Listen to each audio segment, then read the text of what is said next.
Christine Tolbert was less than 15 minutes from home when traffic on the interstate stopped so suddenly that tires screamed across the asphalt.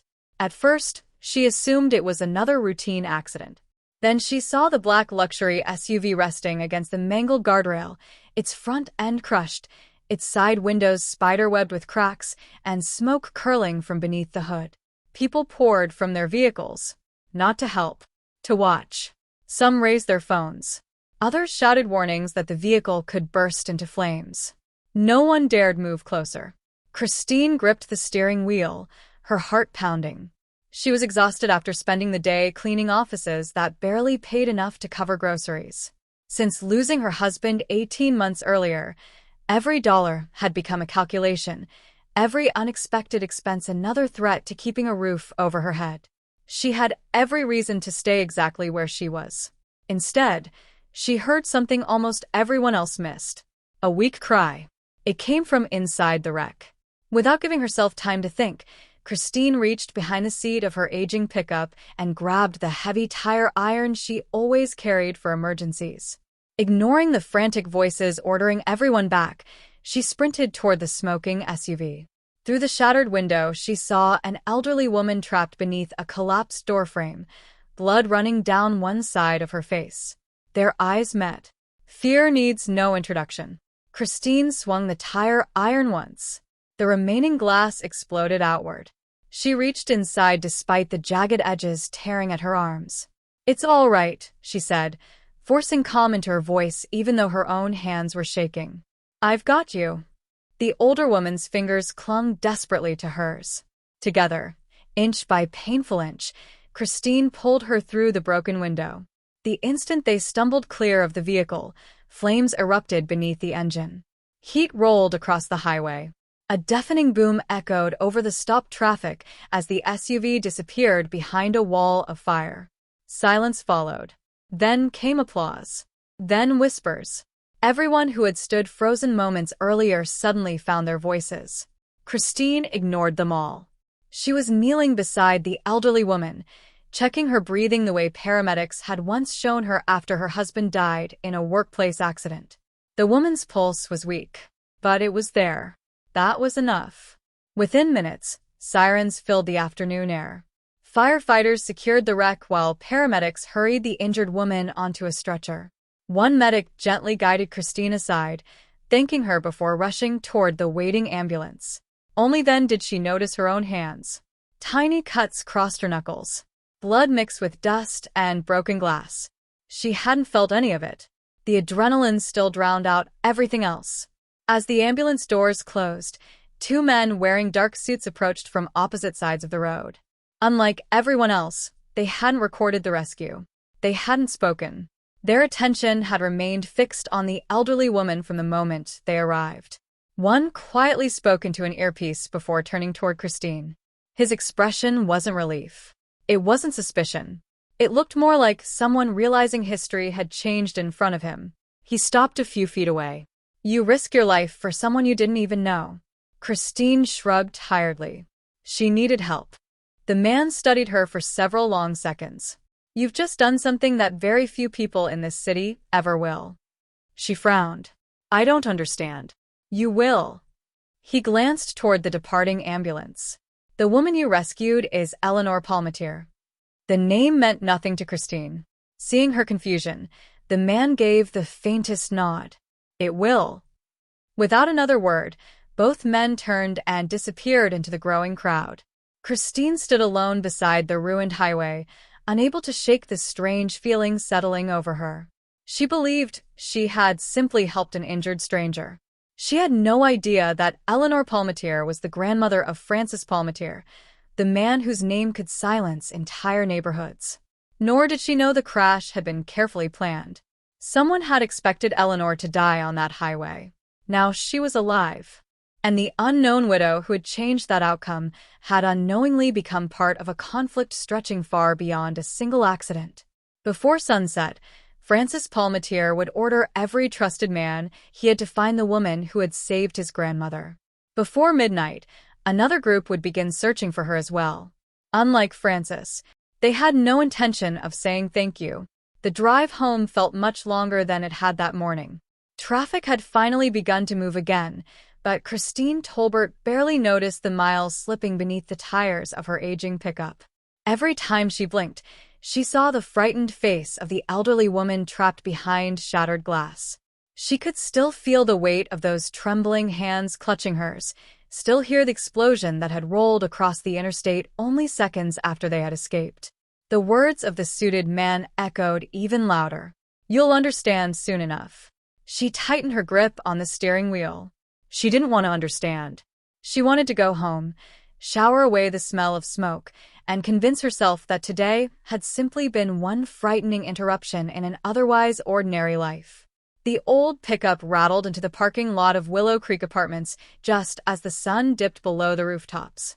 The complex had once been painted a cheerful cream color, but years of neglect had left peeling walls, cracked sidewalks, and rust creeping over every balcony railing.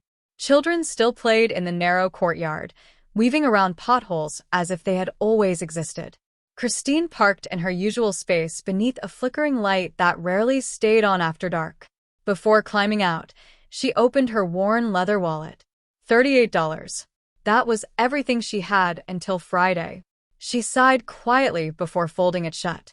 The rent was already 12 days overdue. The electricity bill sat unopened in the glove compartment because she already knew what it said. Her truck needed new brake pads. The refrigerator held enough groceries for perhaps 3 more dinners if she stretched everything carefully. Being called a hero wouldn't change any of that. She climbed the stairs carrying 2 reusable grocery bags that contained little more than bread, canned soup, and a carton of eggs bought with carefully counted change. As she reached her apartment door, it swung open before she could unlock it. "Mom." 7-year-old Lily launched herself into Christine's arms so hard that one grocery bag nearly slipped from her grasp. Christine laughed for the first time all day. "Easy there. I missed you." "I missed you too." Lily pulled back just enough to study her mother's face. "You smell funny." Christine smiled. "Long day."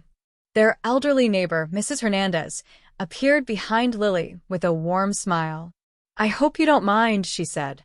She finished her homework an hour ago, but kept checking the window every 5 minutes. "I don't mind at all." Christine reached into her purse and handed the older woman a folded $20 bill. "Thank you for staying with her." Mrs. Hernandez gently pushed the money back. "Keep it." "I can't. You need it more than I do." Christine hesitated before accepting it again, her cheeks warming with embarrassment. "Then let me cook dinner for you one evening this week." The older woman smiled knowingly. "We'll argue about it later." After she left, the apartment grew quiet except for the humming of the old refrigerator. It wasn't much. 2 small bedrooms. Second-hand furniture collected over the years. A dining table with one uneven leg.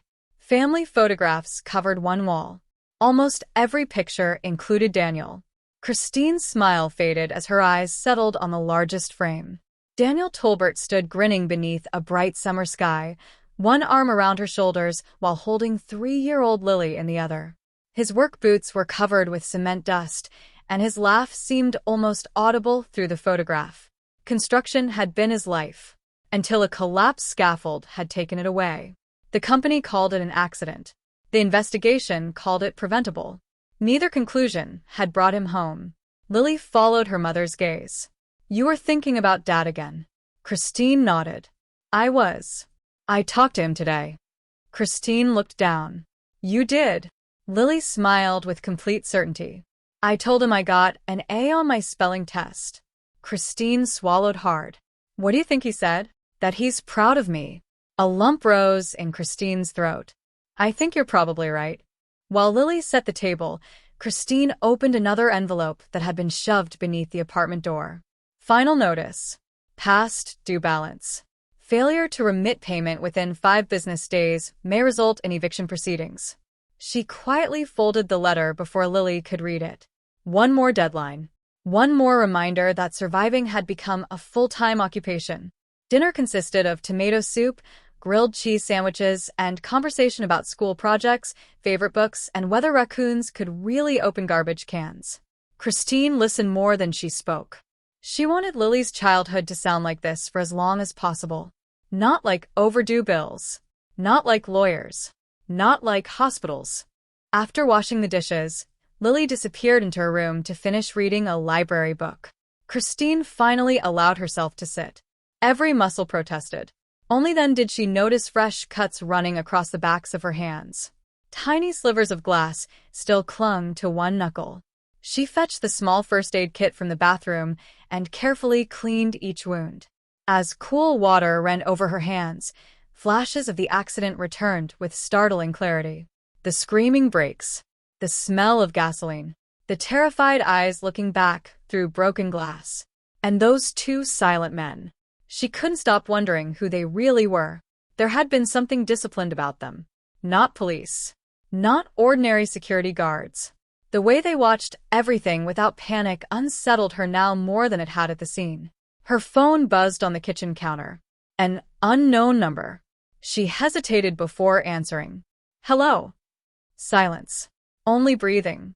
Then the line disconnected. Christine stared at the screen for several seconds before setting the phone down. Probably a wrong number, she told herself. Still, she locked the front door.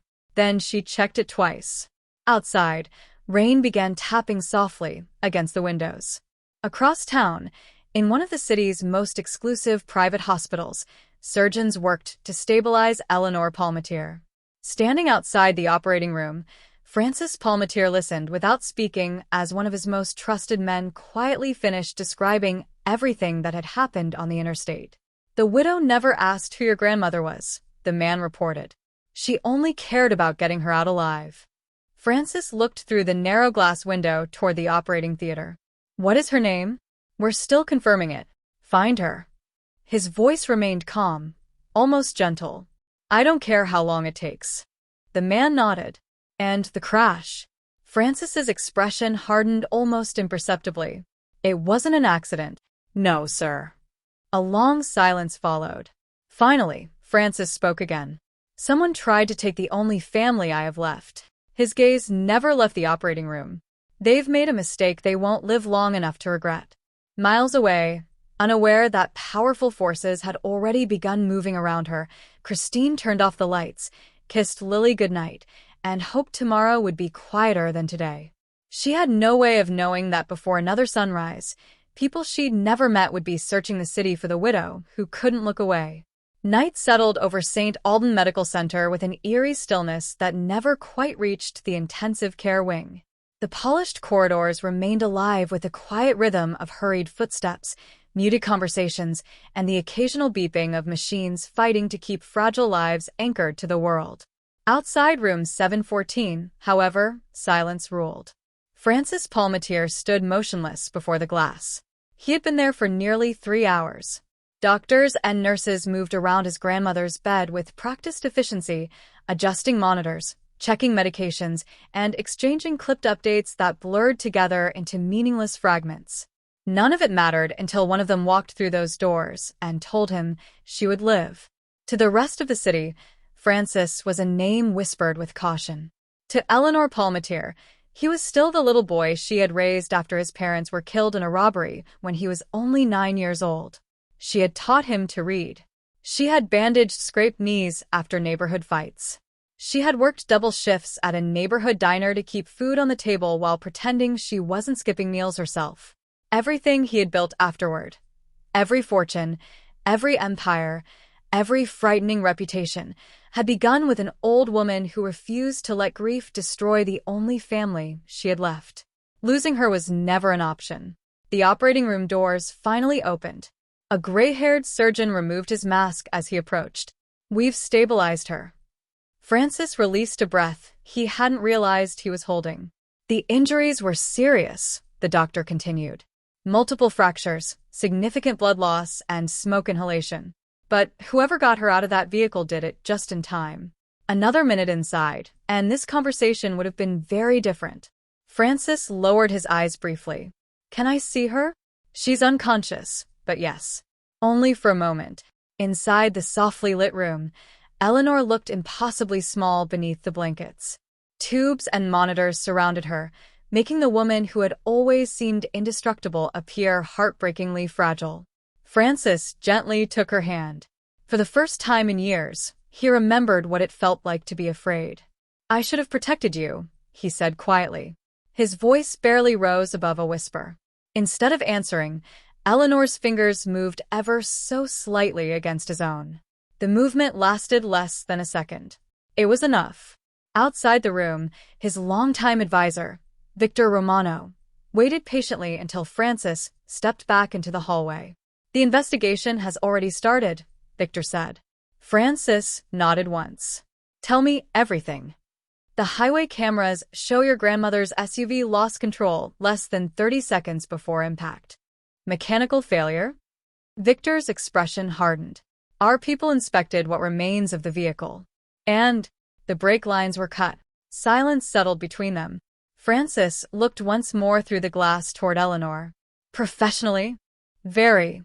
"No accident then?" "No." Victor handed him a thin folder. There was something else. Inside were several photographs from the crash scene. Twisted steel, broken glass, black scorch marks across the pavement. One photograph stopped Francis cold. A woman covered in soot knelt beside Eleanor, supporting her head while speaking calmly despite blood running down both of her own arms. She wasn't looking toward the cameras. She wasn't searching for recognition. Her entire focus remained on the injured woman cradled against her shoulder. "Who is she?" Francis asked. "We're still confirming her identity." "You don't know?" "Not yet." Victor sounded almost embarrassed. "She left before anyone could question her." Francis studied the photograph again. There was nothing remarkable about the woman's clothes. Faded jeans, scuffed work boots, a worn green work shirt streaked with dirt and ash. She looked like someone who had spent her entire life earning every dollar with her hands. Yet she had walked straight toward a vehicle everyone else had fled. "What happened?" Francis asked quietly. Victor consulted another report. "Witnesses say traffic stopped after the collision. Several people tried calling emergency services, but no one approached because they believed the SUV was about to explode." Francis remained silent. "The widow," Victor continued, "ran from an old pickup truck carrying nothing but a tire iron." Francis raised an eyebrow. "Tire iron?" "She smashed the side window herself." Victor paused. "The fire department estimates the fuel ignited less than half a minute after she pulled your grandmother clear." Francis looked down once more at the photograph. "So, she knowingly risked dying." "It appears so." "And she expected nothing in return." "From every account we've gathered, no." Another long silence followed. Victor had worked beside Francis for nearly 20 years. He recognized the expression settling across his employer's face. It was the same look Francis wore before making decisions that changed lives forever.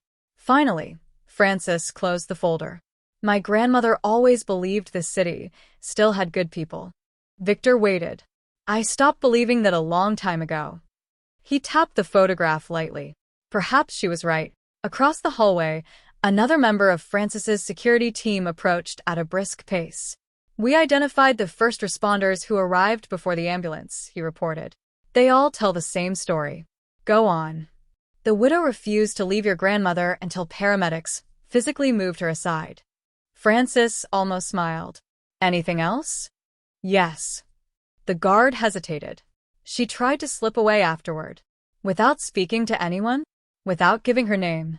Victor frowned. "That's unusual." Francis shook his head. "No." Both men looked at him. People who help because it's the right thing rarely stay for applause. The hallway grew quiet again. After several moments, Francis spoke with calm certainty. "I owe that woman a debt that can't be measured." Victor nodded. "I understand." "No." Francis's voice became firmer. "I don't think you do." He looked once more through the glass at Eleanor sleeping peacefully for the first time since the crash. "Everything I have exists because my grandmother kept me alive when no one else would." He turned back toward his men. Today, someone returned that kindness to her. The meaning behind his words settled over everyone present. Finding the widow had become more than a priority. It had become personal. Victor opened a notebook. Where should we begin? Start with traffic cameras. Francis answered without hesitation. Find every recording from the interstate. He continued issuing instructions with the quiet precision that had built his organization. Interview every paramedic, firefighter, police officer, and tow truck operator who was there. Check nearby businesses, gas stations, Stores. anything with security cameras. And if she doesn't want to be found? Victor asked. Francis considered the question. When you find her, make sure she understands she owes me nothing. Victor looked surprised. I simply want the chance to thank the woman who saved my grandmother. Before anyone could respond, another member of the security detail hurried down the corridor carrying a tablet. Sir. What is it? We may have a problem. He handed the device to Francis. Displayed on the screen was surveillance footage taken several miles before the crash. A black sedan followed Eleanor's SUV at a careful distance. It remained there through every lane change, every exit, every turn. Victor's face darkened. They were watching her. Francis nodded slowly. They weren't just watching. His eyes narrowed as the sedan disappeared from view moments before the collision. They were making sure she died. He handed the tablet back. Find the widow before they do. No one in the hallway needed to ask who they were. Because if someone had gone to such lengths to murder Eleanor Palmatier, anyone who had prevented that plan from succeeding had unknowingly placed a target on their own back. Somewhere across the city, a widowed mother was putting her daughter to bed, believing the hardest part of her day was already behind her. Francis knew better. The race to find Christine Tolbert had already begun. The first light of dawn had barely touched the skyline when the remains of Eleanor Palmatier's SUV arrived at a secure warehouse on the outskirts of the city. To anyone else, it looked like nothing more than a mangled shell of twisted steel and scorched paint. The roof had collapsed inward, every window had shattered, and the front end had been crushed beyond recognition against the guardrail. Firefighters had extinguished the blaze hours earlier, but the sharp scent of burned rubber and melted plastic still lingered in the cool morning air. Francis Palmatier stood several yards away, hands tucked inside the pockets of his dark overcoat. He never looked at the wreck with anger. He looked at it with patience, because damaged metal could not lie. Victor Romano entered the warehouse carrying a thick evidence case, followed by two veteran forensic mechanics who had spent decades reconstructing collisions for law enforcement and insurance investigators. Neither man asked who owned the vehicle. They had already been told only one instruction: tell the truth, no matter where it leads. The older investigator, Martin Cole, slowly circled the SUV, taking photographs before kneeling beside what remained of the driver's side wheel assembly. Most people think crashes destroy evidence, he said quietly. They usually preserve more than you'd expect. His assistant carefully labeled each damaged component before placing it onto a stainless steel workbench. For nearly an hour, the warehouse remained almost silent except for the clicking of cameras and the scrape of metal tools. Francis never interrupted. He simply watched. Finally, Martin removed a damaged section of the braking system and frowned. Bring me the microscope. His assistant hurried across the room. Victor glanced toward Francis. You see something? Martin didn't answer immediately. Instead, he adjusted the light over the workbench before examining the severed brake line through magnification. Several long seconds passed. Then he slowly removed his glasses. This wasn't torn during impact. The warehouse grew still. Victor stepped closer. What do you mean? Martin pointed to the clean edge of the damaged brake line.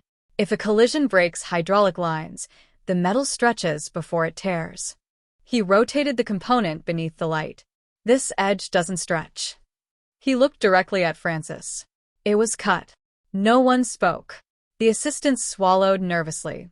Could it have happened during recovery? Martin shook his head. No. He held up another photograph. There are compression marks here. Tiny impressions lined the metal tubing. Someone clamped it before cutting. Victor's expression darkened. So it was deliberate. It was professional. Martin carefully placed the damaged component into an evidence container. Whoever did this understood vehicle braking systems. Francis remained remarkably calm. Only his eyes changed. They wanted the brakes to fail. Yes. They knew the driver would lose control. Yes. They expected no one to survive. Martin hesitated only briefly. I believe that's exactly what they expected. Silence settled over the warehouse. Francis slowly walked toward the ruined SUV. His fingertips brushed lightly against the scorched driver's door. Only yesterday, his grandmother had been trapped inside. Another 30 seconds. He refused to finish the thought. Victor opened another folder. There may be more. He handed several surveillance photographs to Francis. Traffic cameras had captured Eleanor's SUV at multiple intersections throughout the afternoon. At first glance, nothing appeared unusual until the final 3 images. The same dark sedan appeared behind Eleanor's vehicle every single time. Always 2 or 3 car lengths back. Never overtaking. Never falling behind. Francis studied each photograph carefully. They're maintaining visual contact. Victor nodded. The timing is too consistent to be coincidence. Martin glanced toward the images. They're shadowing her. Francis laid the photographs across the table. How long? Victor consulted another report. Our analysts traced the vehicle back nearly 14 miles. They followed her that entire distance? Yes. And then, the sedan disappears from every camera approximately 90 seconds before the crash. Francis didn't need anyone to explain why. They peeled away before impact. Victor answered quietly. So they wouldn't be seen. Another investigator entered carrying a laptop. We recovered partial traffic control data. He connected the computer to a nearby monitor. A digital map appeared. Colored lines represented Eleanor's route through the city. One section flashed red. The traffic light here malfunctioned. Victor leaned closer. It held cross-traffic longer than normal. Correct. The investigator zoomed in. Eleanor's SUV arrived at the next interchange almost 45 seconds later than expected. Francis folded his arms. They adjusted her timing. It appears so. So, whoever planned this knew exactly where she'd be. The investigator nodded reluctantly. They either monitored her in real time. He hesitated. Or someone informed them of her schedule beforehand. Victor looked up sharply. You think there's a leak? I think accidents rarely require this much planning. The words hung heavily in the warehouse. Francis remained motionless. His organization had survived for years because information stayed inside carefully guarded circles. Very few people knew Eleanor's daily routine. Even fewer knew she would be traveling alone that afternoon. Someone had talked. Victor broke the silence. I'll begin reviewing everyone who had access. Francis slowly shook his head. No. Victor looked surprised. If we move too quickly, the traitor disappears. You want them comfortable. I want them confident. Francis turned back toward the wrecked SUV. People make mistakes when they believe they've succeeded. Another member of his security team hurried inside, carrying a sealed evidence envelope. We found this beneath the driver's seat. Inside rested a tiny electronic device no larger than a coin. Martin examined it carefully. A GPS tracker. Victor stared. It wasn't factory equipment. Martin nodded. No. He flipped the device over. The battery was replaced recently. Francis looked toward Victor. They tracked her movements. Victor's jaw tightened. They knew exactly where she was every minute. The realization settled over everyone present. This hadn't been an impulsive attack. It hadn't even been a simple ambush. Someone had invested time, money, surveillance, and expert planning into ensuring Eleanor Palmatier never reached her destination alive. Francis walked slowly toward a nearby window overlooking the city. From this distance, everything appeared peaceful. Morning commuters filled the streets. Children waited for school buses. Coffee shops opened their doors. Life continued as though nothing extraordinary had happened. Behind him, Victor spoke carefully. What are you thinking? Francis answered without turning around. They failed. Yes. They'll try again. No one argued. They've already invested too much to stop now. Victor joined him near the window. What about the widow? For the first time that morning, genuine concern crossed Francis's face. If our enemies know someone survived, he didn't finish the sentence. He didn't have to. Martin quietly closed the evidence case. The woman who pulled her grandmother out changed everything. Francis nodded once. Exactly. Instead of a funeral, there was now a witness. Instead of silence, there was someone who might remember details others overlooked. Someone who had unknowingly destroyed months of planning with a single act of courage. Victor reached for his phone. I'll double the search. Do more than that. Francis's voice became firm. Find her before sunset. And when we do? Francis looked once more at the battered SUV that should have become his grandmother's tomb. When you find Christine Tolbert, his expression hardened into quiet resolve. Make sure she's protected. He paused, his voice lowering. Because whoever tried to murder my grandmother has already realized one terrible mistake. Victor waited. Francis's eyes settled on the severed brake line lying inside its evidence bag. They left a witness alive. And somewhere beyond the walls of the warehouse, hidden among the ordinary rhythm of the waking city, the people responsible for Eleanor Palmetier's assassination attempt were beginning to reach exactly the same conclusion. Morning sunlight filtered softly through the hospital blinds, casting pale bands of light across the quiet intensive care room. The steady rhythm of cardiac monitors filled the silence, accompanied by the faint hiss of oxygen flowing through transparent tubing. For nearly 18 hours, Eleanor Palmetier had remained suspended somewhere between darkness and consciousness, her family and physicians able to do little more than wait. Francis had never left. He sat beside her bed, wearing the same charcoal suit he had arrived in the previous afternoon. His neatly pressed jacket now rested over the back of a chair, his tie had been loosened hours earlier, and untouched cups of coffee lined the windowsill like silent witnesses to a sleepless night.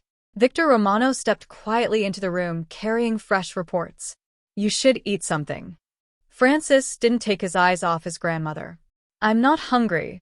You've said that 3 times. And the answer hasn't changed. Victor sighed, but wisely chose not to argue further. He had known Francis long enough to recognize that loyalty to family always outweighed concern for himself. As though responding to familiar voices, Eleanor's fingers twitched beneath the blanket. The movement was slight, so slight that Victor almost missed it. Francis didn't. He leaned forward immediately. Grandma? Her eyelids fluttered once before slowly opening. The bright hospital lights made her wince, and confusion clouded her tired eyes as she looked around the unfamiliar room.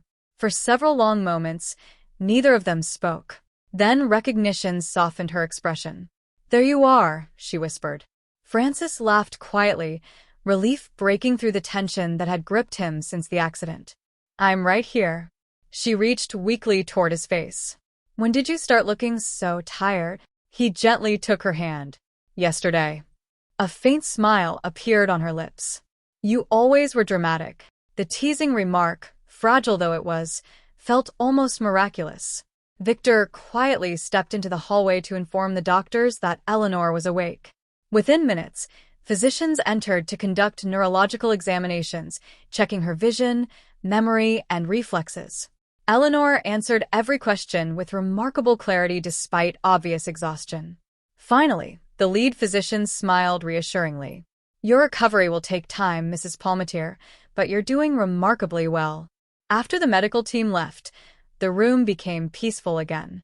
Francis poured a small glass of water and carefully helped Eleanor take a few slow sips. She rested against the pillows before speaking again. I remember the crash. His expression became serious. What do you remember? Her eyes drifted toward the ceiling as fragments slowly returned. The brakes. She frowned. They didn't respond. Francis remained silent. I pressed harder. Her breathing slowed. Nothing happened. Victor quietly entered the room again, notebook in hand, though he made no attempt to interrupt. There was a truck. Eleanor continued. Then to the guardrail. She closed her eyes briefly. I thought that was the end. Francis gently squeezed her hand. But it wasn't. No. She opened her eyes again. There was someone. His attention sharpened. The woman. Eleanor nodded slowly. I could barely see. She paused, searching through fading memories. There was smoke everywhere. Her voice trembled. The window wouldn't open. Frances listened without moving. I remember people outside. She looked toward him sadly. So many faces. They were watching? Yes. Her eyes became distant. They looked frightened. She swallowed carefully. I don't blame them. Another pause followed. I thought everyone had given up. The room fell silent. Then Eleanor smiled. But one woman hadn't. Frances leaned closer. What did she do? She climbed right through the broken window. Even remembering it seemed to surprise Eleanor. I told her to leave. You did. I didn't want anyone else getting hurt. A small tear formed in the corner of her eye. She ignored me.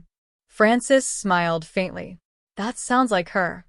Eleanor let out the softest laugh. She kept saying everything would be all right. Victor quietly wrote every word. I told her she should save herself. Eleanor looked directly at Francis. Do you know what she said? He slowly shook his head. No one gets left behind. Those 4 words lingered in the room. Francis lowered his gaze. Eleanor continued. She wasn't afraid for herself. Another tear escaped down her cheek. She was worried that I was frightened. She closed her eyes for a moment. Can you imagine that? A woman trapped inside a burning vehicle. Another woman risking her own life. And somehow, the rescuer had been comforting the victim. Eleanor smiled through her tears. She held my hand. Her voice softened almost to a whisper. I remember thinking, she hesitated, that her hands felt rough. Frances looked up. Rough. Working hands. She smiled. The kind that belonged to someone who spent her whole life earning an honest living. Victor stopped writing. Eleanor continued quietly. She wasn't dressed like a hero. No. She didn't speak like one either. She looked toward the window. She spoke like an ordinary woman trying to help another ordinary woman. Francis thought of the photograph again. The soot-covered widow kneeling beside his grandmother. I never even learned her name, Eleanor whispered. You will. Francis's answer came, without hesitation. I promise. She looked at him knowingly. I can already see what you're thinking. He smiled slightly. You usually can. You want to repay her. I do. Eleanor squeezed his hand with surprising strength. Then don't insult her. Victor looked up. Francis frowned slightly. What do you mean? If she's the woman I believe she is. Eleanor smiled gently. She didn't climb into that vehicle because she expected anything. I know. So don't arrive with expensive gifts. She shook her head. Or envelopes full of money. Francis remained thoughtful. People like her protect their dignity as fiercely as anything else they own. The words settled deeply. Eleanor had spent decades working among ordinary people. She understood them in ways Francis sometimes feared he no longer did. What should I do? He asked quietly. She smiled. Find out what she needs, not what she wants, not what would impress her, what she truly needs, and help without making her feel small. Francis nodded slowly. I understand. I hope so. Eleanor reached up and gently touched his cheek. The greatest debts are never paid with money. Her tired eyes drifted toward the window where morning sunlight now filled the room. They're paid with character. A quiet knock interrupted the moment. Victor stepped forward. Sir. Francis turned. We've identified the woman. Every sound in the room seemed to disappear. Victor handed him a slim folder.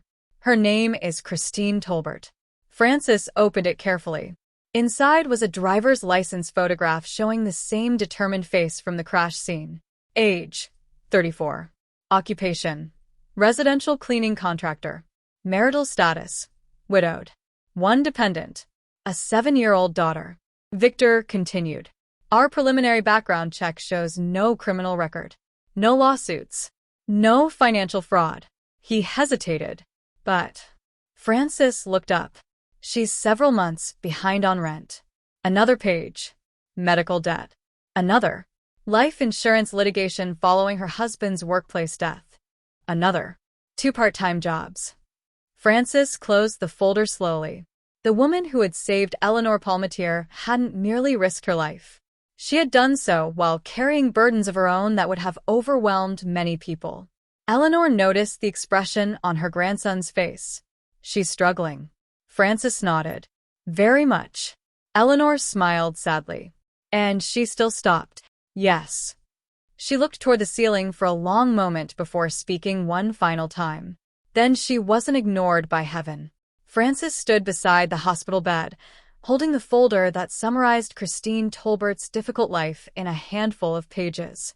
It told him where she lived, how much she owed, where she worked. What it couldn't measure was the value of 30 seconds on a burning highway, nor could it calculate the debt he now carried. Because some acts of courage saved more than a life. They restored a family. And Francis Palmetier had just made a silent promise that he intended to keep, no matter what stood in his way.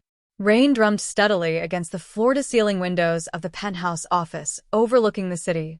From 40 stories above the streets, Vincent DeLuca watched the morning traffic crawl through downtown like streams of insects, his expression as cold and unmoving as the glass before him. The silence behind him was absolute. 6 men stood waiting. None dared speak first. Vincent finally broke the quiet. My understanding, he said calmly, was that Eleanor Palmetier died yesterday. No one answered. He slowly turned around. The room was lavishly furnished with imported wood, expensive artwork, and shelves lined with rare books, but the elegance only made the tension more suffocating. Across the polished conference table sat Anthony Russo, the strategist who had coordinated months of surveillance leading up to the attack. Anthony swallowed. There were complications. Vincent's eyes narrowed. I dislike that word. The collision happened exactly as planned. But Anthony hesitated. A civilian intervened. One of Vincent's fingers tapped softly against the tabletop. A civilian. Yes. One unarmed woman. Anthony lowered his eyes. Yes. And that one woman ruined 6 months of preparation. Nobody moved. Vincent wasn't a man who shouted. His disappointment was always quieter than anger, which made it far more dangerous. Explain.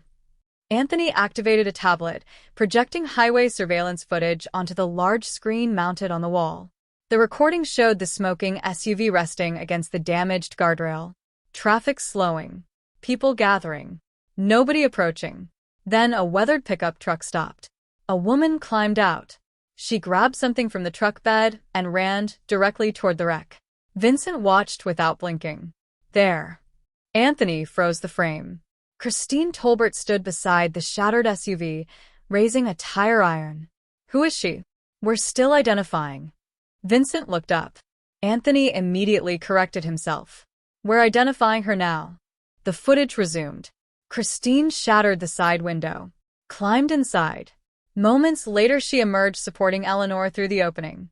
The SUV exploded seconds afterward. The room fell silent. Vincent watched the footage again. Then again. Finally, he paused the recording himself.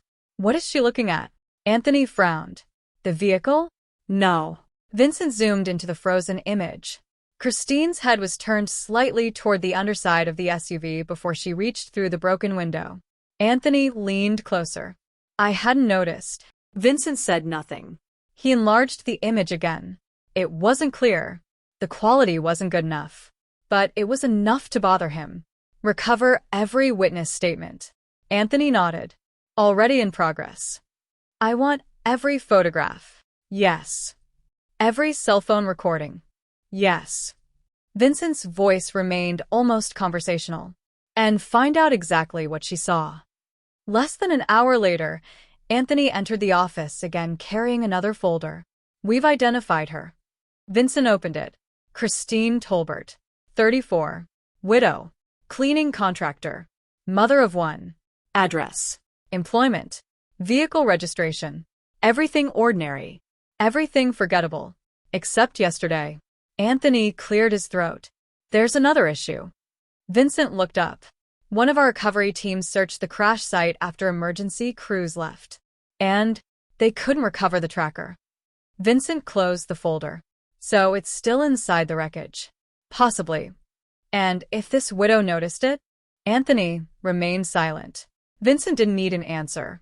Even if Christine hadn't understood what she'd seen, She might remember enough to become useful to investigators. Or worse, to Francis Palmetier. Vincent calmly stood. We can't assume she's harmless. Anthony nodded. I'll arrange surveillance. No. Vincent adjusted the cuffs of his tailored suit. You'll arrange patience. Anthony looked confused. If she speaks to no one, we leave her alone. And if she does? Vincent's expression became unreadable. Then she becomes part of yesterday's tragedy. Across town, Christine had no idea anyone knew her name. She was scrubbing kitchen cabinets inside a suburban home whose owners had already left for work. Music played softly through a portable radio while she worked methodically from one room to another. Cleaning required no complicated decisions. Dust. Soap. Water. Repeat. It gave her mind somewhere to hide. Until her phone vibrated.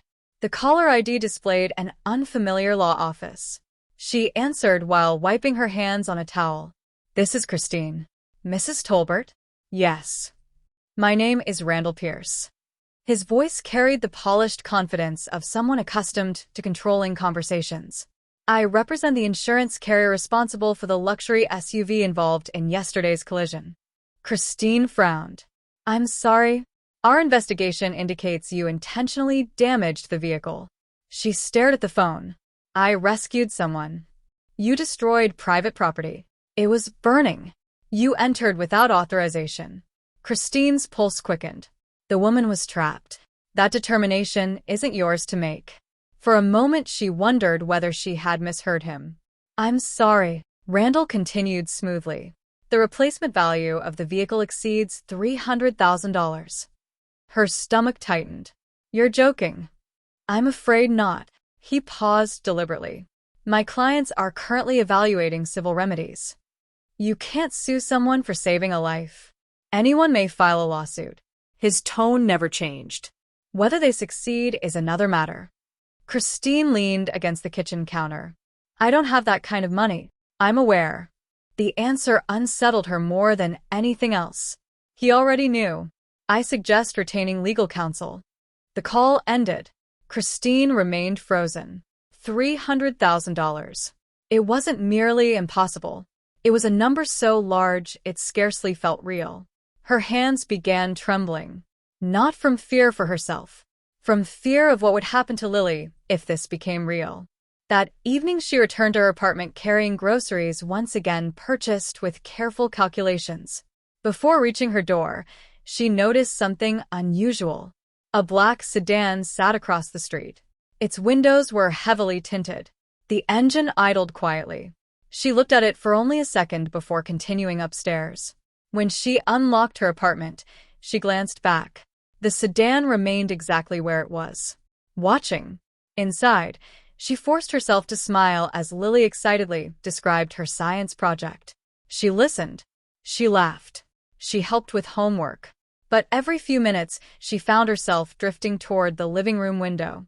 The sedan never moved. Hours later, after Lily had fallen asleep, Christine carefully pulled back the curtain. The parking space was empty. She let out a slow breath. Maybe she'd imagined it. Maybe someone had simply been waiting for a friend. Still, she locked every window, then every door. Several blocks away, inside another parked vehicle, two men lowered a pair of binoculars. Positive identification, one said quietly. The child, a girl. Schedule. Elementary school. The older man nodded while writing notes into a small leather notebook. No contact. Not yet. Not yet. He folded the notebook closed. We're only watching. At nearly the same moment, Victor Romano entered Francis Palmetier's hospital suite carrying a fresh intelligence report. We've confirmed Christine's address. Francis looked up. Good. Victor hesitated. There may be a problem. What kind? Our surveillance team spotted unfamiliar men near her apartment this evening. Francis's expression hardened immediately. How many? 2. They weren't ours. No. Francis stood. So they found her first. Victor nodded grimly. It appears we're no longer the only ones looking. Francis walked toward the window overlooking the city lights below. Somewhere out there, An ordinary widow believed her greatest worries were overdue rent, unpaid bills, and an impossible legal threat. She had no idea those burdens were merely the beginning, because unseen eyes had already settled upon her. And in the dangerous game unfolding beneath the surface of the city, the first person to reach Christine Tolbert would determine whether she lived long enough to tell the truth.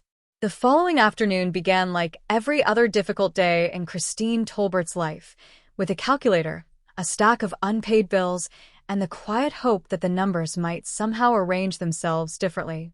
They never did. Rent. Electricity. Her truck payment. Medical bills left over from Daniel's final weeks in the hospital. Now there was the impossible threat hanging over everything else, a lawyer claiming she could be held responsible for destroying a luxury SUV while rescuing the woman trapped inside it. She rubbed her temples before folding the notices into a neat pile.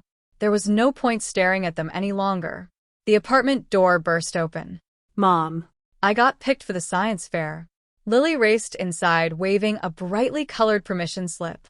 Christine smiled despite the knot in her stomach. That's wonderful. They're building volcanoes. I hope yours doesn't erupt in the living room. Lily laughed.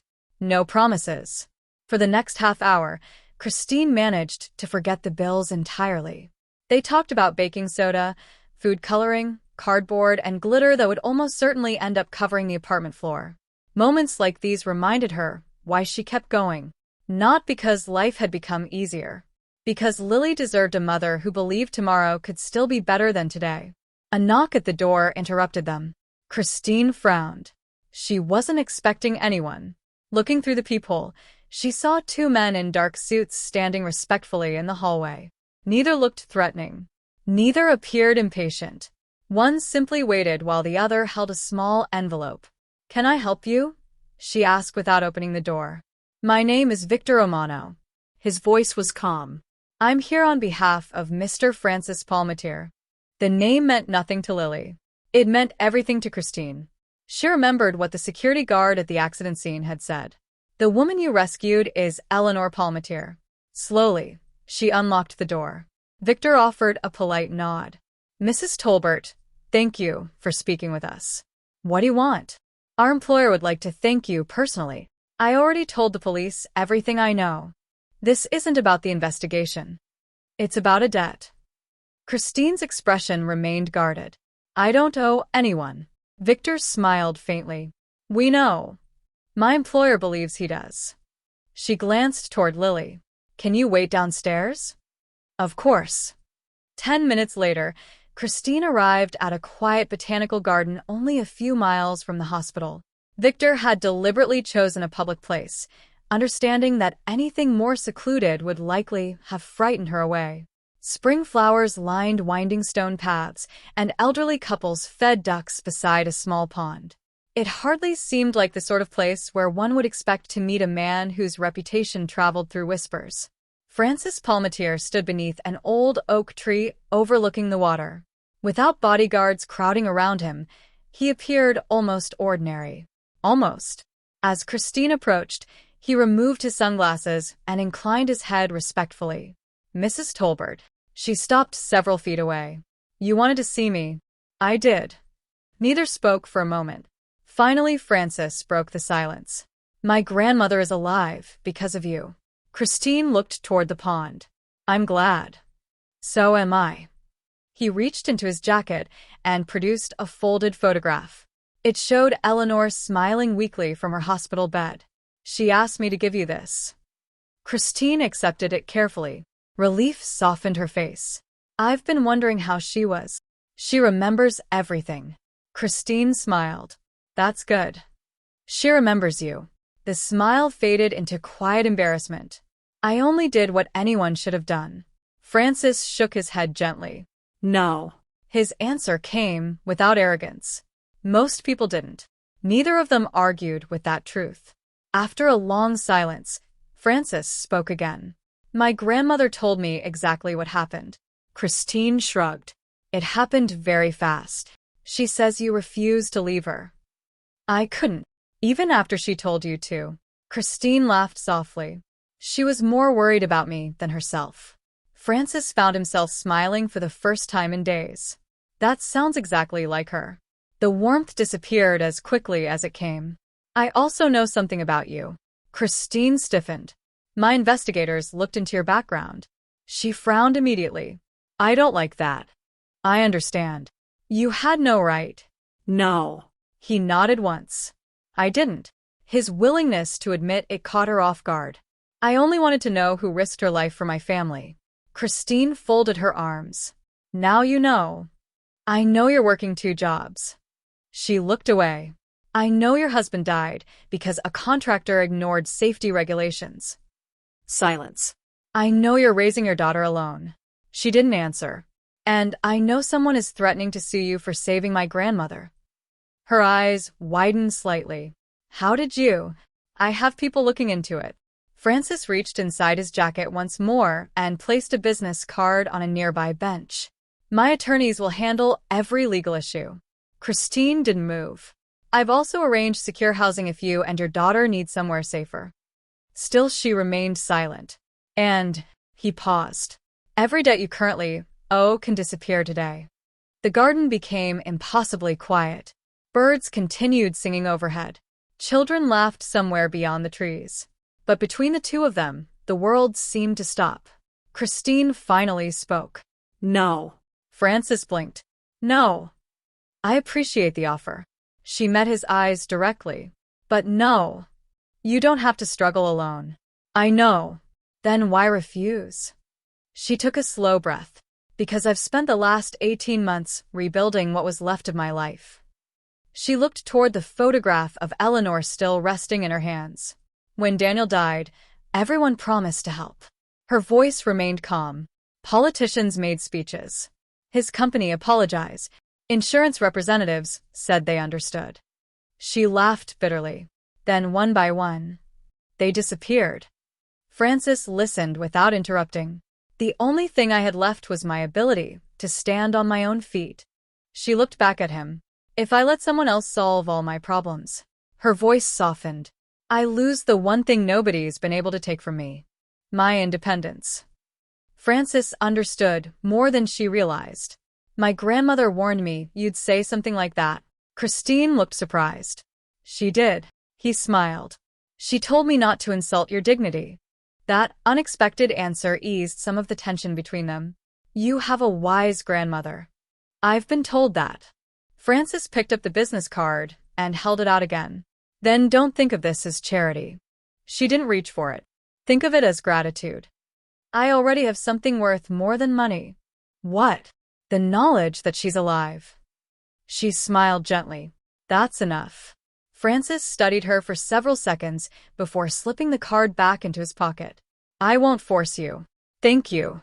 But if you ever change your mind, I won't. He almost laughed. You sound very certain. I have to be. They walked together toward the garden entrance. As they reached the parking lot, Victor hurried toward Francis, his expression unusually tense. He leaned close enough that Christine couldn't hear every word. Only fragments. School. Someone asking questions. Little girl. Francis's face changed instantly. What happened? Christine asked. Victor looked uncertain. Francis answered for him. This morning, an unidentified man visited Lily's school. The color drained from Christine's face. What? He claimed to be conducting a neighborhood safety survey. I never authorized. He asked which classroom your daughter was in. Every protective instinct inside her awakened at once. Why? We don't know. But he left the moment school staff requested identification. Christine's hands began trembling. Are you sure it was connected to me? Francis held her gaze. I don't believe in coincidences. She immediately reached for her phone to call the school. Lily's teacher answered after the second ring, reassuring her that Lily was safe, still in class, and had never been left alone. Relief flooded through her so suddenly that her knees nearly gave way. Francis quietly steadied her before she could stumble. She pulled away almost immediately. I'm fine. No. His voice was gentle. You're frightened. She wanted to deny it. She couldn't. For the first time since Daniel's death, The danger no longer felt aimed at her. It had reached toward Lily. And suddenly the promise she had made only minutes earlier, that she would never accept help, didn't feel nearly as certain as it had before. The warning from Lily's school changed everything. For 2 days, Christine slept lightly, waking at the slightest sound outside her apartment. Every unfamiliar vehicle made her glance through the curtains. Every unknown number that appeared on her phone tightened the knot already growing in her stomach. She refused to let Lily see the fear creeping into her life, smiling through breakfasts, helping with homework, and cheering through science fair preparations as though nothing had changed. But something had. She could feel it. Someone was watching. Across the city, Francis Palmetier reached the same conclusion for a different reason. He sat in the private conference room adjoining Eleanor's hospital suite, studying a board covered with photographs, financial records, maps, and surveillance stills. Victor Romano stood nearby, while several trusted members of Francis's inner circle waited for instructions. Every known detail of the attempted assassination had been placed on the wall. Vehicle routes, phone records, bank transfers, security schedules. One question remained unanswered. Who had told Vincent DeLuca exactly when Eleanor would be traveling alone? Francis slowly looked around the room. Only 6 people knew my grandmother's schedule. Nobody spoke. Victor quietly placed another file onto the table. Our financial review uncovered something unusual. He slid several printed bank statements toward Francis. 3 wire transfers. Francis glanced at the amounts. Each exceeded $200,000. The receiving account belonged to Damien Cross. Damien had worked beside Francis for nearly 15 years. He had attended family dinners, protected Eleanor countless times, shared victories, shared losses. Francis looked up slowly. Explain. Victor nodded toward another investigator. The money was routed through shell companies before reaching an offshore account controlled by Damien. When? The first payment arrived 6 weeks before the attack. The second, 10 days later. And the third. Victor's voice became noticeably quieter. The morning your grandmother's brakes failed. Silence settled over the room. One of the guards cursed under his breath. No, another whispered. It can't be Damien. Francis remained completely still. His expression revealed nothing. Bring him here. Damien Cross arrived less than 20 minutes later, looking confused more than frightened. He smiled politely as he entered. You wanted to see me? Francis gestured toward an empty chair. Sit. Damien obeyed. His eyes drifted across the photographs covering the walls. The investigation's coming together? It is. That's good. Francis folded his hands. I've always trusted you. Damien smiled. I know. I trusted you with my grandmother. I know. I trusted you with information I wouldn't give anyone else. The smile faded slightly. I've always honored that trust. Francis slid the bank statements across the table. Then explain these. Damien looked down. For one brief second, barely noticeable, his breathing stopped. Then he forced himself to laugh. I don't know anything about those. Victor calmly placed another photograph beside the statements. It showed Damien meeting Anthony Russo in an underground parking garage 3 weeks earlier. The color slowly drained from Damien's face. I can explain. I hope you can, Francis interrupted quietly. Because, right now, he tapped the photograph. It appears you've been accepting money from the man who tried to murder my grandmother. Damien's shoulders sagged. I never wanted anyone dead. No. They told me the information was for business negotiations. Francis stared at him. You expect me to believe that? They lied to me. They paid you $600,000. I made a mistake. Francis stood. No. His voice remained calm. You made a choice. Damien lowered his head. I have debts. We all do. My son needed surgery. You could have asked me. I couldn't. Why? Because I was ashamed. The room fell silent. For a moment, genuine regret seemed to replace fear. Tears gathered in Damien's eyes. I never imagined they'd actually try to kill her. Francis believed that part. It didn't matter. You betrayed the woman who treated you like family. Damien closed his eyes. I know. Francis looked toward Victor. Remove him from every position. Victor nodded. No violence? Francis slowly shook his head. My grandmother taught me that justice isn't revenge. He looked back at Damien. You'll answer for your crimes in court. Damien looked up in disbelief. You aren't going to kill me? Francis's expression hardened. If I become the man my enemies believe I am. He paused. Then my grandmother loses far more than yesterday's accident. Security escorted Damien from the room. No one spoke until the door closed. Victor finally broke the silence. I didn't expect that. Francis looked toward Eleanor's hospital room through the glass wall. She saved me once. He wasn't talking about the crash. She doesn't need me dishonoring her now. That same afternoon, Christine decided she could no longer ignore the strange detail that had lingered in her memory since the rescue. She drove back to the stretch of interstate where the collision had happened. Most of the wreckage had been cleared away. Fresh guardrails were already being installed. Traffic flowed normally again.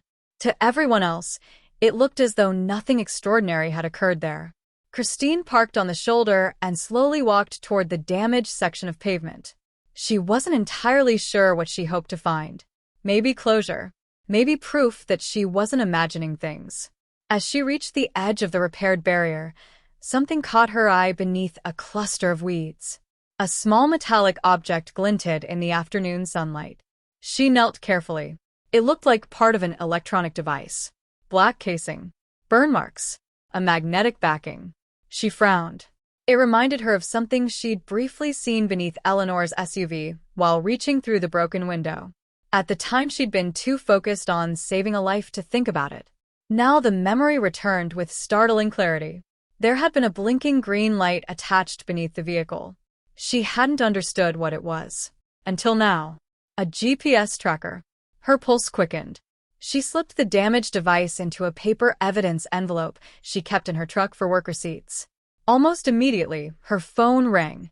Francis. She hesitated before answering. Mrs. Tolbert. I found something. His voice sharpened instantly. What? I think it's connected to the accident. Less than an hour later, forensic technicians examined the damaged tracker inside a secure laboratory. One investigator looked up from his equipment. The serial numbers partially intact. Victor leaned forward. Can you trace it? I already have. He turned the monitor around. The purchase records led through 2 shell corporations before ending at a private security supplier frequently used by Vincent DeLuca's organization. Francis looked toward Christine. You remembered seeing this? She nodded slowly. It was attached underneath the SUV. You never mentioned it. I didn't realize it mattered. The investigator shook his head. It matters. Very much. The tracker linked DeLuca's network directly to the sabotage operation. For the first time since the attack, the evidence extended beyond suspicion. It became proof. A detective from the State Organized Crime Task Force arrived shortly afterward to review the findings. He carefully placed the tracker into an evidence bag. Mrs. Tolbert. He looked at her seriously. Would you be willing to make a formal statement? Christine glanced toward Francis. Then toward the evidence resting on the table. She thought about Lily, about Daniel, about Eleanor lying helpless inside that burning SUV. She understood exactly what saying yes might cost her. It would place her name permanently inside an investigation involving powerful criminals. There would be no turning back. She drew a slow breath. If telling the truth helped stop whoever did this. She lifted her chin. Then yes. She signed the witness statement with steady hands. Outside the laboratory windows, evening settled over the city. Neither Christine nor Francis realized that, in another part of town, word of the recovered tracker had already begun making its way back to Vincent DeLuca. And once Vincent learned that the widow had become an official witness, watching her would no longer be enough. Darkness had settled over the old Riverside freight warehouse long before the first vehicle arrived. The sprawling complex had once served as one of the city's busiest shipping terminals. Now its loading docks stood abandoned, broken windows stared like empty eyes across the river, and rusted steel doors groaned whenever the wind swept through the crumbling buildings. It was exactly the kind of place where secrets disappeared. Christine never intended to come there. She had just finished giving her official statement to state investigators when her phone rang. The caller ID displayed the elementary school's main number.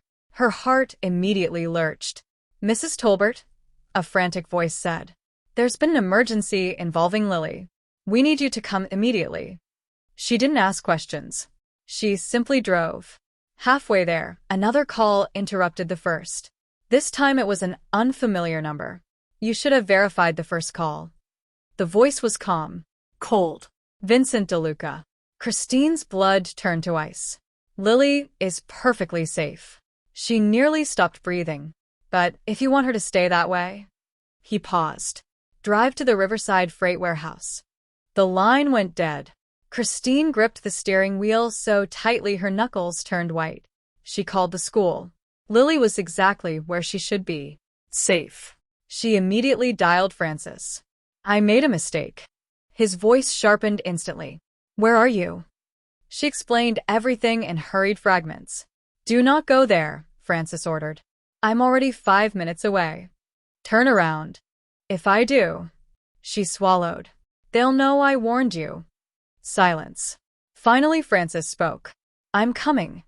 By the time Francis's convoy reached the warehouse district, Christine's pickup was already parked outside the main loading bay. Victor looked toward the dark building. "This is exactly what they wanted." Francis nodded. "I know. You could wait for tactical units." "And give them more time?" He stepped out of the vehicle. No. Inside the warehouse, Christine found only silence. Moonlight streamed through broken skylights, illuminating abandoned machinery and rows of empty shipping containers. Her footsteps echoed across cracked concrete. "Hello?" No answer. Then, a familiar voice. "Christine?" She turned. Eleanor Palmetier stood near the center of the warehouse, wrapped in a light coat over her hospital clothes. Confused. Frightened. "Eleanor." The older woman's eyes filled with relief. "They told me you were hurt." Christine hurried toward her. "They lied." "I know that now." Eleanor shook her head. "They said Francis was waiting here." Christine understood immediately. Neither of them had been the true target. They were bait. A slow clap echoed through the darkness. Vincent DeLuca emerged from an elevated catwalk overlooking the warehouse floor. Several armed men appeared behind him. "You finally understand." Christine instinctively stepped in front of Eleanor. Vincent smiled. "Remarkable." He looked genuinely amused. "You've risked your life for this woman twice. I won't let you hurt her." Vincent laughed softly. "I wasn't planning to." He looked toward the warehouse entrance. "I was waiting for someone else." Almost on cue, headlights flashed through shattered loading doors. Francis had arrived. The massive warehouse became deathly quiet. Francis entered alone. Victor and the rest of his security team remained outside, carefully positioning themselves around the building. Vincent leaned casually against the rusted railing above. "You actually came." Francis looked only at Eleanor and Christine. "Let them go." "Straight to business." Vincent smiled. "I've always admired that. What do you want?" "You." Francis remained expressionless. "You've interfered with several profitable ventures. You murdered innocent people." "I've removed obstacles." Their eyes locked across the vast warehouse. Below them, Christine quietly guided Eleanor behind a stack of steel cargo crates. "Stay here," she whispered. "What about you?" "I'll be back."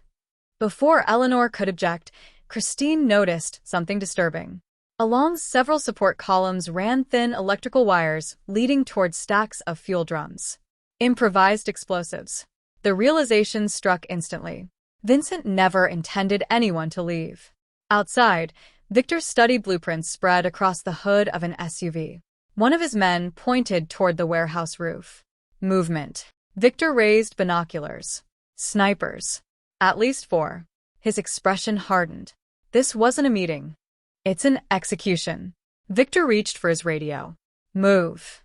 Inside, Vincent slowly descended the metal staircase. His pistol remained lowered. "I'm disappointed, Francis." "Why?" "You've become sentimental." His eyes drifted toward Christine. All because of a widow. Francis didn't respond. Vincent continued. She saved one old woman. So. And suddenly you've forgotten how this world works. Francis finally spoke. No. I've remembered. Before Vincent could answer, the warehouse lights suddenly flickered. Christine had reached an old electrical control panel near the rear wall. Years spent cleaning industrial buildings had taught her enough about electrical systems to recognize the aging circuit breakers. She pulled the main disconnect. The warehouse plunged into darkness. Gunfire erupted instantly. Shouting echoed from every direction. Emergency lights flickered weakly to life, casting long red shadows through the building. Victor's team burst through multiple entrances simultaneously. The firefight lasted only seconds. Most of Vincent's men were blinded by the sudden darkness. Several surrendered almost immediately. Others fled. Then a deafening explosion shook the warehouse. One of the damaged fuel drums ignited. Flames raced across the floor. Steel beams groaned overhead. Christine looked up just in time to see a burning support cable snap loose above Eleanor. Without thinking, she ran. She shoved the older woman clear. The cable crashed exactly where Eleanor had been standing. Heat washed over both of them. You again, Eleanor whispered in disbelief. Christine smiled despite the smoke. I guess we're even. Across the warehouse, Vincent sprinted toward a rear exit. Francis intercepted him. The two men collided hard against a steel container. Vincent swung first. Francis blocked the strike and forced him backward. Neither man reached for a weapon. Years of hatred exploded into a brief, brutal struggle. Finally, Vincent slipped on oil leaking across the concrete. His pistol skidded beyond reach. Police sirens echoed outside. He looked toward the warehouse doors. You called them. Francis nodded. I told you. Vincent laughed bitterly. You've changed. My grandmother spent her life teaching me the difference between justice and revenge. Francis looked down at him. I'm finally listening. Uniformed officers rushed inside moments later. Vincent offered no further resistance. Handcuffs clicked around his wrists. As firefighters battled the growing blaze, investigators recovered laptops, financial records, burner phones, and encrypted ledgers abandoned in Vincent's command office hidden inside the warehouse. One detective looked up in astonishment. This is everything. Years of bribery, money laundering, contract killings, political corruption. The entire organization had documented its own crimes. The evidence was overwhelming. Victor quietly approached Francis. We have enough. Francis looked toward Christine, who sat wrapped in a firefighter's blanket beside Eleanor. Smoke streaked both women's faces. Neither seemed concerned for herself, only for the other. No, Francis answered softly. They gave us enough. Across the parking lot, dawn's first light began breaking over the river. For the second time in less than a week, Christine had walked into deadly danger to save Eleanor Palmetier's life. This time, however, her courage had done more than rescue a single person. It had helped bring down an entire criminal empire. And as emergency vehicles filled the once-forgotten warehouse, the long shadow Vincent DeLuca had cast over the city finally began to lift. The months that followed the fire at Riverside Freight Warehouse changed the city in ways that newspapers struggled to capture. The headlines focused on Vincent DeLuca's arrest, the mountains of evidence recovered from the abandoned warehouse, and the sweeping indictments that followed. Corrupt officials resigned. Illegal businesses were dismantled. Money laundering operations that had hidden in plain sight for years finally collapsed under the weight of financial records and witness testimony. For the first time in decades, the city wasn't whispering about organized crime. It was talking openly about justice. Damian Cross pleaded guilty to conspiracy and obstruction of justice, accepting responsibility for betraying the family that had trusted him. During sentencing, he publicly admitted that greed and desperation had blinded him to the consequences of his choices. His cooperation helped prosecutors strengthen their case against DeLuca's remaining associates, bringing a painful chapter to a lawful end. Francis attended none of the hearings. He had no interest in watching broken men receive the sentences they had earned. His grandmother had reminded him more than once that peace did not come from witnessing punishment. It came from deciding what kind of person one would become after surviving it. He intended to honor that lesson. Christine's own legal troubles disappeared almost as quickly as they had begun. Randall Pierce's threats unraveled under investigation. Evidence revealed he had knowingly attempted to intimidate a rescue witness on behalf of DeLuca's organization while disguising his actions as legitimate civil litigation. His law license was suspended pending criminal proceedings, and every claim against Christine was dismissed with prejudice. When she received the court's final decision, she folded the paperwork quietly and placed it in the same kitchen drawer that had once held eviction notices and overdue bills. For the first time in nearly 2 years, that drawer was empty. Her landlord, having learned the full story through local news coverage, not only withdrew the eviction proceedings, but apologized in person. "I judged you by a balance sheet," he admitted awkwardly. "I should have judged you by your character."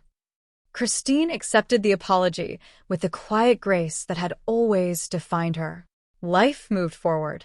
Slowly. Honestly. One afternoon, Francis invited Christine to meet him, not in an office, a courtroom, or a hospital, but at a neglected brick building on the edge of town. It had once housed a neighborhood fire station before budget cuts forced its closure years earlier. The paint had faded. The roof needed repairs. The training yard behind the building sat overgrown with weeds. Christine looked at it curiously. "I don't understand." Francis handed her a ring of old brass keys. "I bought the property." She frowned. "I told you before. I remember." He smiled gently. "You don't accept charity." She looked down at the keys without taking them. "So what is this?" "It's an opportunity." He walked toward the old apparatus bay, where architectural drawings rested on a folding table. "My grandmother gave me very specific instructions." Christine laughed softly. "I can believe that. She told me to help without making you feel small." He spread the blueprints across the table. I listened. Christine studied the drawings. Classrooms. First aid training rooms. Vehicle rescue simulators. Emergency response equipment.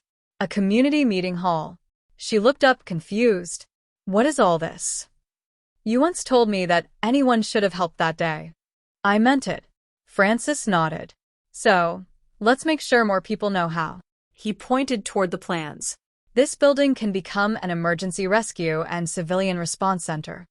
Christine remained silent. "You'll direct it." "I've never run anything like this." "You've already taught the most important lesson." She looked at him. "Which is?" "That courage isn't a profession." His answer lingered between them. "It begins with a decision." For the first time since Daniel's death, Christine allowed herself to imagine a future that wasn't measured by surviving 1 month at a time. She accepted the keys, not as a gift, as a responsibility. The following months became some of the busiest of her life. Retired firefighters volunteered to teach rescue techniques. Paramedics donated equipment. Local businesses contributed building materials. Construction workers, many of whom had known Daniel, offered weekends of free labor to renovate the aging station. Lily insisted on painting one of the classrooms herself, though most of the paint somehow ended up on her overalls instead of the walls. Even Francis quietly contributed, never placing his name on a single plaque or press release. Whenever reporters asked who had financed the project, Christine simply smiled. A lot of people decided one act of kindness deserved another. By early autumn, the building was transformed. Bright classrooms replaced abandoned offices. The old garage housed rescue vehicles used for training exercises. Families filled the parking lot on opening day. Teachers. Police officers. Firefighters. Construction workers. Students. Parents. People from every neighborhood gathered beneath a newly installed sign that read, "The Daniel Tolbert Community Rescue and Emergency Response Center." Christine stood near the entrance greeting visitors one by one, still struggling to believe the place was real. Lily tugged gently on her sleeve. "Mom, what is it?" "Look." Across the parking lot, a black sedan pulled quietly to the curb. Francis stepped out first. Then, moving carefully with the assistance of a polished wooden cane, Eleanor Palmatier emerged beside him. The crowd recognized neither of them immediately. To Christine, however, they needed no introduction. She hurried forward. "You shouldn't be standing this long," she said to Eleanor with affectionate concern. The older woman smiled mischievously. "And miss this." She looked around at the restored building, children laughing in the courtyard, and volunteers demonstrating CPR techniques beneath white tents. Not a chance. Christine embraced her gently. "I've been waiting to show you." "You already have." Eleanor's eyes sparkled. "This place is far more beautiful than any building." She gestured toward the families surrounding them. "It's hope." The ceremony began with brief speeches from local officials, firefighters, and community leaders. When it came time for Christine to speak, she stepped to the podium with visible nerves. She looked out across the crowd. "I never wanted recognition." Her voice remained steady. "I only wanted one woman to make it home alive." She paused. "But I learned something that day." The audience listened in complete silence. Courage spreads. She smiled toward Lily. "When one person chooses to act." Her eyes found Eleanor. "Other people remember they can choose too." Applause echoed across the courtyard. As the ceremony concluded, Eleanor quietly slipped her arm through Christine's. "You know," she said softly, "I've thought about that afternoon every single day." "So have I." Eleanor smiled. "The strange thing is," she looked toward the busy training yard where volunteers were teaching teenagers how to break vehicle windows safely during emergencies. "I don't think you saved only me." Christine frowned slightly. "What do you mean?" Eleanor looked around at the center filled with life, purpose, and possibility. "You saved a frightened little girl from growing up without her mother." She glanced toward Frances, who was laughing with Lily as she proudly demonstrated the first aid kit she had helped organize. "You reminded my grandson that strength without compassion is only another kind of weakness." Her gaze returned to the people filling the center.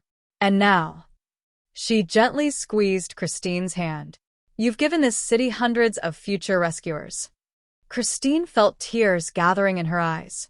All because she had refused to drive past a stranger in need. Eleanor's voice softened into almost a whisper. "Never believe that kindness disappears." She smiled warmly. "It has a way of becoming someone else's courage." As the afternoon sun settled over the restored fire station, children practiced emergency drills, neighbors introduced themselves to one another, and ordinary people learned how to become the person who stepped forward instead of standing still. Watching them together, Christine realized the greatest reward for that terrifying day on the highway had never been freedom from debt or recognition for her bravery. It was knowing that the next time fear froze a crowd, someone in that crowd might remember this place, trust their training, and choose compassion over hesitation. And in that choice, another life, and perhaps many more, would be saved.